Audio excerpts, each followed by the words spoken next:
Hi friends, ఈ ఇల్లు వచ్చేసి కుంట్లూరు ఏరియాలో అమ్మకానికి ఉందండి. East facing 100 square yards, 40 feet road ముంగడిది. ఇల్లు చూద్దాం. ఇది వచ్చేసి పార్కింగ్ ఏరియా అండి. పార్కింగ్ ఏరియాలో కూడా బ్యూటిఫుల్ ఫాల్ సీలింగ్ డిజైన్ ఇచ్చారు.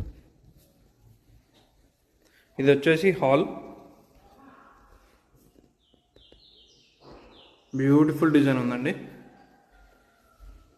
ఇది వచ్చేసి చిల్డ్రన్ బెడ్రూమ్ అండి. వీడియోని లైక్ చేయండి, షేర్ చేయండి. ఇది కామన్ బాత్రూమ్ అండి. ఇది వచ్చేసి మాస్టర్ బెడ్రూమ్. దీంట్లో ఇక్కడ అటాచ్డ్ బాత్రూమ్ ఉందండి. బ్యూటిఫుల్ డిజైన్ ఉందండి. ఇది వచ్చేసి కిచెన్ అండి. 100 గజాల్లో మీకు అన్ని సౌలతులు వచ్చినాయండి. దీంట్లో చాలా బాగుంది ఇల్లు అయితే. Please like, share.